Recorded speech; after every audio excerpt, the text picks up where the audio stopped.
Have you ever noticed a small shift in yourself or in someone you care about and thought, oh, it's just part of getting older? We've all had that thought. We notice a bit less hunger, a bit more fatigue, and we tell ourselves it's just a normal part of a long life.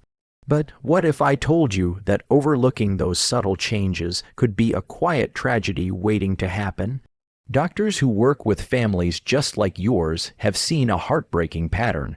Our bodies often send very clear, very gentle signals when the final chapter is approaching.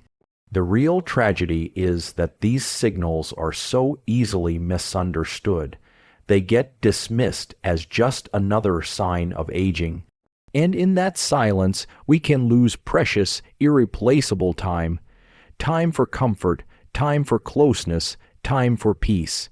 As a doctor who has sat with hundreds of families through these sacred moments, I want to walk with you today through 7 of these powerful warning signs. My goal here isn't to scare you, but to bring understanding so we can face these changes wisely. I'm not talking about textbook theories. I'm talking about real life. I remember a wonderful gentleman. Let's call him Frank. He started losing weight, and his family, out of pure love, thought he was just being a picky eater. For months, they fought a stressful battle at the dinner table, trying to coax him into just one more bite. Months later, they wished they had spent that time sharing quiet memories. They didn't realize his body was sending a message, one that had nothing to do with the food on his plate. In this video, we'll not only identify each of these 7 signs, more importantly, we'll explore how to respond with compassion and grace. I'm here to give you the knowledge to turn anxious moments into deep opportunities for love, and please make sure you stay with me until the very end. The 7th and final sign we'll discuss is the most frequently misunderstood. Knowing how to respond to it can bring the greatest comfort when it's needed most. What I'm sharing today doesn't come from a textbook, but from years of experience at the bedside of patients I've come to deeply respect. Before we begin, I truly want to know how many of us share this experience. If the situation I just described feels familiar to you, if you've ever had that quiet, nagging worry about a change you've noticed, please take a moment to comment a simple yes below. It helps me understand, and it shows others in our community that they are not alone. Okay, let's get started. All right, let's begin with our first warning sign. Sign number 1, rapid and unexplained weight loss. This is one of the most visible signs, yet it often starts with a sense of relief. Many people I've spoken to, especially those who have struggled with their weight for years, see the number on the scale going down and think, well, isn't this great? I'm finally losing a few pounds without even trying. They might even get compliments from friends, but this isn't the kind of weight loss that comes from healthy eating or a new exercise routine. This is different. This is the body sending a quiet but urgent message. From a medical standpoint, what's happening is that the body's internal systems are becoming less efficient. Think of it like a well-run factory that, after decades of hard work, begins to slow down its production line. The digestive system isn't breaking down food and absorbing nutrients the way it used to. The body understands this and makes a profound, silent decision.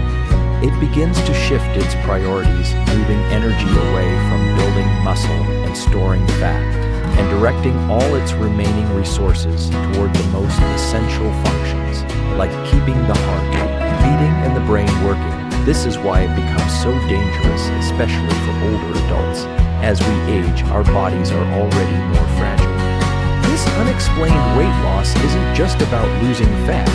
It's often accompanied by a loss of muscle mass, which is critical for strength and stability. This condition, known as sarcopenia, accelerates. You might notice it in everyday life. A favorite pair of slacks suddenly feels loose around the waist. A blouse that used to fit snugly now hangs off the shoulders.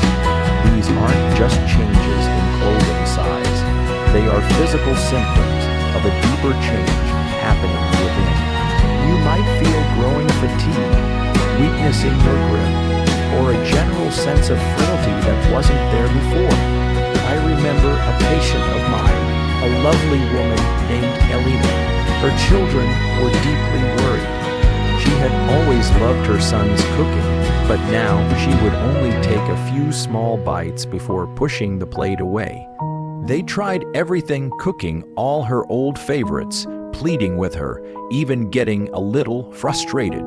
They felt so helpless watching her grow thinner. When we sat down and talked, they came to a beautiful realization. Their attempts to force her to eat were born from love, but they were causing her discomfort and distress. The battle over the dinner plate was overshadowing their precious time together, so they made a change. Instead of focusing on full meals, they focused on moments of pleasure. They learned that what Elena really craved wasn't a big plate of food, but the cool, sweet taste of a small piece of watermelon on a warm afternoon.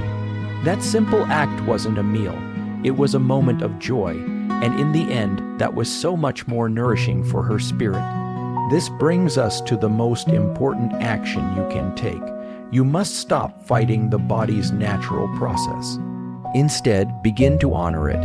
Let go of the focus on calories and portion sizes and embrace a focus on comfort. Offer soft foods, small bites of favorite treats, a smoothie, or even just a spoonful of ice cream. Your love in these moments isn't measured by how much food is eaten. It's measured by your gentle presence, your patience, and your understanding. If you agree that comfort should always come before calories in these delicate situations, please take a moment to comment with the word comfort below. It's a powerful reminder for everyone in our community about what truly matters. Now let's move on to the second warning sign, which is often deeply misunderstood by families. Sign number 2, persistent and extreme fatigue. We all know what it feels like to be tired, but the exhaustion I'm talking about here is on a completely different level. This isn't the kind of tiredness that a good night's sleep or a cup of coffee can fix. From the outside, it can be misinterpreted. Family members might see their loved one sleeping more or participating less and think, he's just being lazy, or she's lost her motivation for life. But this couldn't be further from the truth. This is a profound physical state, not a choice. The simplest way I can explain it is to think of the body like an old cell phone battery. In the beginning, you could charge it once and it would last all day. But after years of use, that battery just doesn't hold a charge anymore. You can have it plugged in all night, but within an hour, it's already drained. That's exactly what's happening inside the body. No matter how much a person rests, the energy reserves are depleted almost instantly. This is because the core systems, the heart, the lungs, the circulation are all working much harder to perform even the most basic tasks. The body, in its incredible wisdom, has to make a very smart choice. It has to ration its severely limited energy. So it dedicates every last ounce of power to the most critical functions, keeping the heart and brain operating. What's left for moving, for talking, for socializing? Almost nothing. This is why a simple act like walking from the living room to the kitchen can leave a person breathless. It's why participating in a family conversation can feel as exhausting as running a marathon. It's not a lack of interest, it's a profound lack of energy. I had a patient, a gentleman named George, who was the life of every party. He told the best stories, but over time, he grew quiet. His grandchildren would visit, and he would just sit in his chair, smiling faintly, but not speaking. His family was hurt. They thought he didn't care about their lives anymore. The truth was he cared deeply.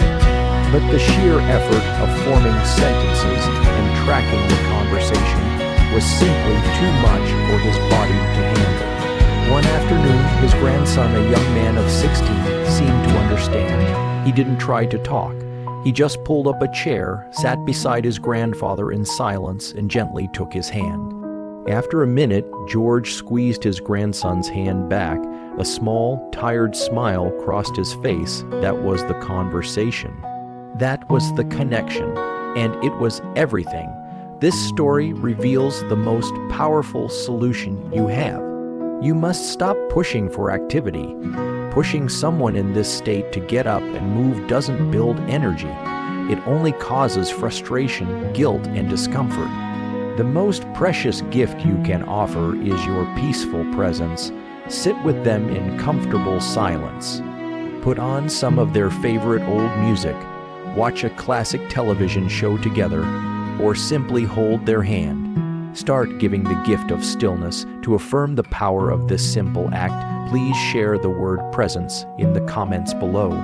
It's a beautiful reminder that just being there is often the most loving thing we can do. We now arrive at our third sign, and this one can often be the most frightening for a family to witness. Sign number 3, noticeable changes in breathing. Of all the signs we will discuss, this one often causes the most immediate panic. A family might be sitting at the bedside and suddenly notice that their loved one's breathing has become irregular. There might be long, unnerving pauses between breaths, followed by a sudden deep gasp, or they might hear a rattling, gurgling sound coming from the chest or throat. The natural human reaction is to think the person is suffering, that they are struggling, or that they are in pain. This fear is understandable, but in most cases it's based on a misunderstanding of what is truly happening. Let's look at this from a medical perspective. These changes are a natural part of the body's process of slowing down. As the body conserves energy, the lungs become less efficient at their job of exchanging oxygen and carbon dioxide. The muscles in the throat also relax and weaken, which means they can no longer effectively clear the normal fluids like saliva that accumulate there. That's what causes the sound often referred to as a death rattle. It's a very unsettling sound for us to hear, but it's crucial to understand that it's generally not a source of pain or distress for the individual. Their level of consciousness is typically so low that they are unaware of it. The labored breathing pattern is simply the body's automatic reflexive response to these internal changes. It is not a sign of a struggle. I worked with a family of a woman named Dorothy, a wonderful matriarch who was in her final days. Her daughter called me in a panic one evening, terrified by the changes in her mother's breathing. She said, "Doctor, she's struggling so hard, I can't bear to watch her suffer like this." I explained the process to her, just as I'm explaining it to you now. I encouraged her not to focus on fixing the breathing, but on creating an atmosphere of calm. That night, the family turned down the lights, put on Dorothy's favorite classical music softly in the background, and took turns sitting by her side, speaking to her in gentle, reassuring tones. They told her how much they loved her and that it was okay to rest. The daughter told me later that the moment they stopped panicking and started creating peace, the entire energy in the room shifted. They felt more connected to their mother than ever before, and that is your solution. Your role is not to intervene, but to provide comfort. When you feel that wave of panic rising, take a deep breath yourself. Remember that your calm presence is the most powerful medicine in the room. Keep the environment quiet and serene. A soft, reassuring voice, a gentle touch on the hand, or simply the sound of peaceful music can transmit a sense of safety and love. You are not trying to stop the process. You are trying to surround it with peace. To honor this powerful shift from panic to peace, please share the word peace in the comments. It serves as a reminder to all of us that a calm heart is the greatest comfort we can offer. Sign number 4, withdrawal from social interaction. This sign can be incredibly difficult because it feels so personal. You may have a parent or a spouse who was once the center of every family conversation, always eager to hear about your day, and now they are quiet. They might respond to questions with just a single word or simply a nod. Family gatherings that once brought them so much life now seem to overwhelm them, and they may ask to go back to their room. For the family, this feels like rejection. It feels like the person you love is pulling away from you, and the natural thought is, what did I do wrong? Or don't they love me anymore? It can feel like a loss even before the final loss occurs, but I want to reassure you from a clinical perspective. This withdrawal is rarely a reflection of their feelings for you. It is, once again, the body's incredible innate wisdom at work. Just as the body conserves physical energy by slowing down, it also begins to conserve social and emotional energy. The effort required to track a conversation, to process words, and to formulate a response becomes monumental. So the body naturally begins to turn down the volume of the outside world. It's a gentle inward turning, a way of focusing all remaining energy on the profound internal process that is unfolding. What looks like disinterest from the outside is actually a deep state of conservation on the inside. I remember a man named Michael, whose father was a brilliant lawyer and a masterful conversationalist. As his father weakened, Michael found himself trying desperately to engage him, asking questions about politics and sports, hoping to spark the man he once knew. But his father would just stare blankly, and Michael would leave each visit feeling heartbroken and defeated. One day, he came to visit with a book. Instead of trying to talk, he simply pulled up a chair next to his father's bedside and began to read silently to himself. After about 20 minutes, he felt a faint touch on his arm. It was his father, his eyes barely open, patting his hand gently. No words were exchanged, but Michael said he felt more connected to his dad in that silent moment than he had in months of trying to force a conversation. He learned that day that their connection had not disappeared. It had simply changed its language, and that is the key. You must learn to speak this new, quieter language. Your solution is to release the expectation for conversation and instead offer connection through presence. Honor their need for stillness. Replace your words with gentle, loving gestures. The simple act of holding a hand, stroking their hair, or just sitting quietly in the same room can communicate your love more powerfully than any sentence. This is the time to let your actions speak, to show them they are not alone, and that your love for them is not dependent on their ability to interact. If you believe in the power of the silent language of love, please share the word connection in the comments below. It reminds us all that true connection goes far beyond words. We are now at our 6th warning sign. This one, much like the changes in breathing, can be visually alarming if you don't understand the gentle and logical process that is happening behind the scenes. Sign number 6, changes in skin and circulation. This sign often appears on the parts of the body farthest from the heart, the hands, the feet, the knees. You might notice the skin taking on a mottled purplish or bluish appearance, sometimes looking like a faint web-like pattern under the surface. At the same time, when you touch their hands or feet, they may feel surprisingly cool, even in a comfortably warm room. For a family member, seeing these changes can spark immediate fear. In our culture, warm skin with healthy color is a sign of life and vitality.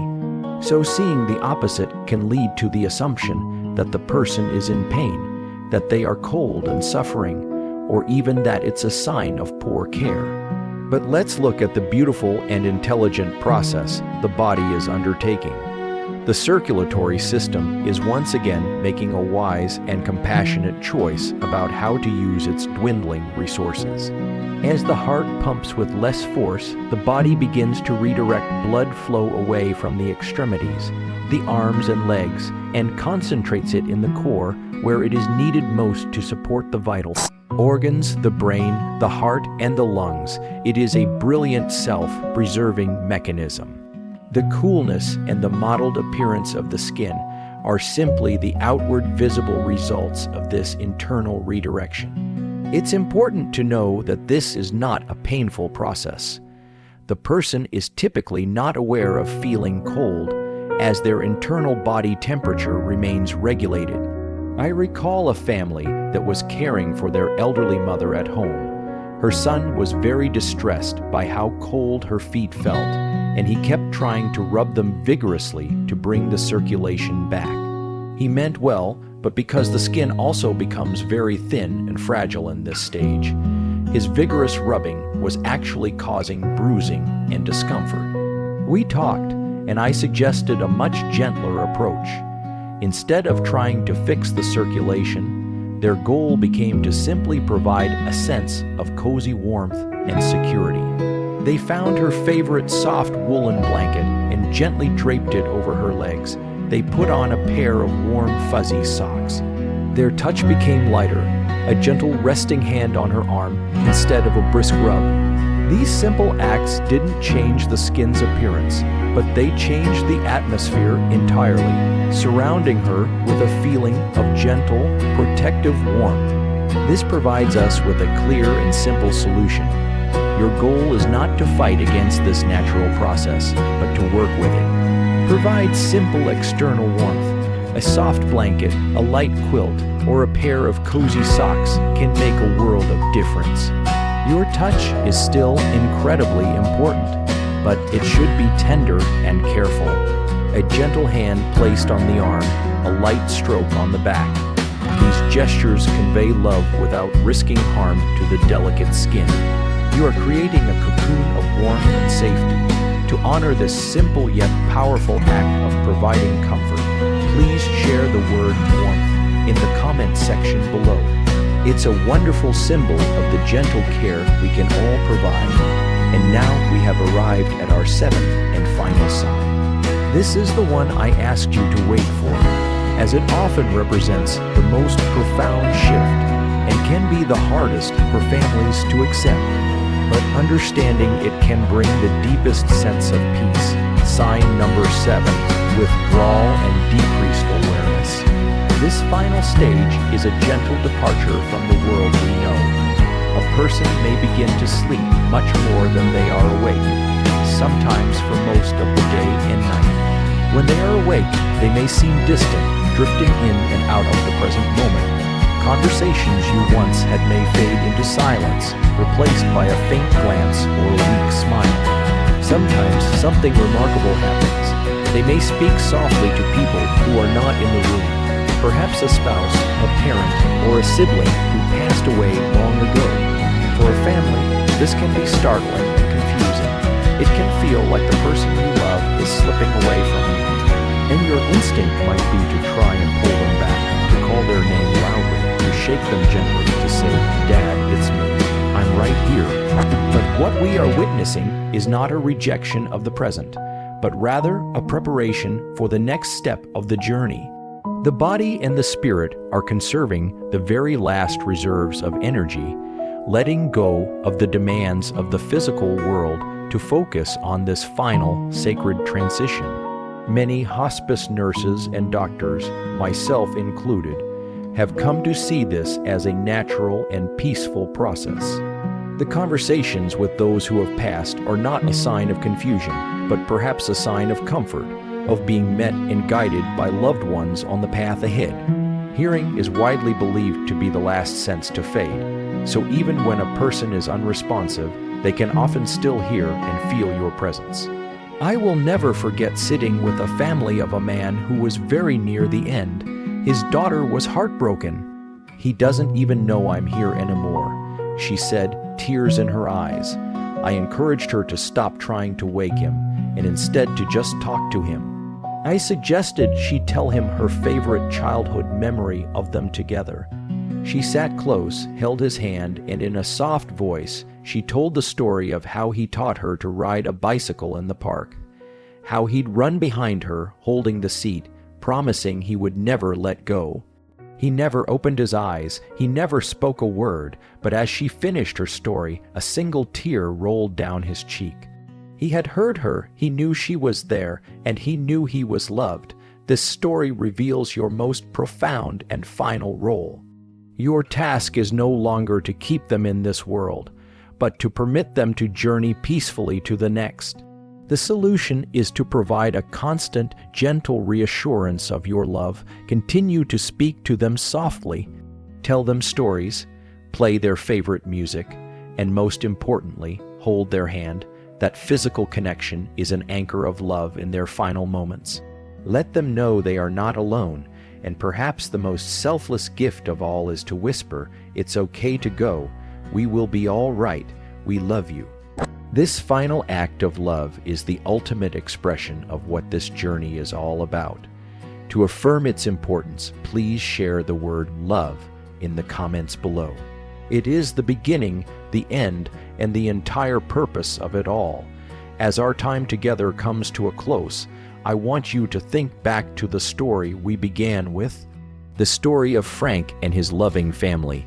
For months, they were caught in a painful struggle, a battle at the dinner table born from fear and a lack of understanding.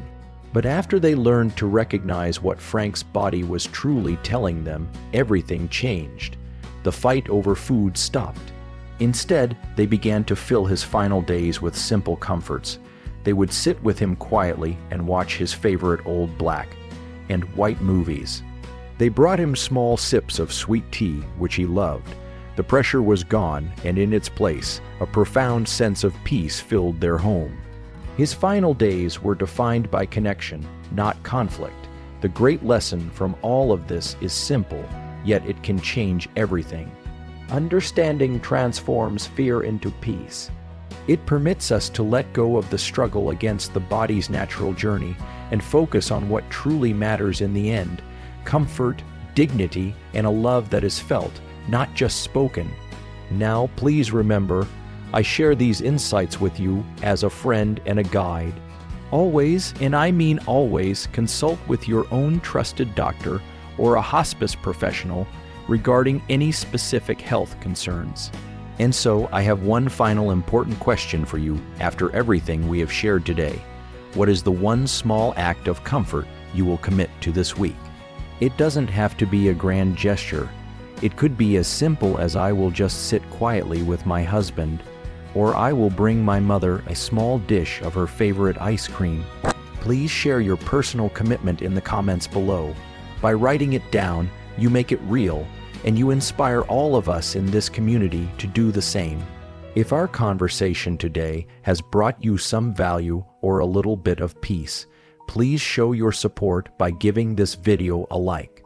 And to make sure you don't miss our future conversations, please hit that subscribe button. You're not just subscribing to a channel. You are joining a warm community of people dedicated to navigating these golden years with wisdom and grace. Finally, I ask you to think of just one person, just one, who might be carrying the weight of these worries alone. And please share this video with them. It could be the comfort they need to hear today. As you go forward, remember this. Every day, no matter how challenging, holds an opportunity for a moment of grace, a gentle touch, a shared silence, a quiet smile. May your days ahead be filled with peace, with warmth, and with love.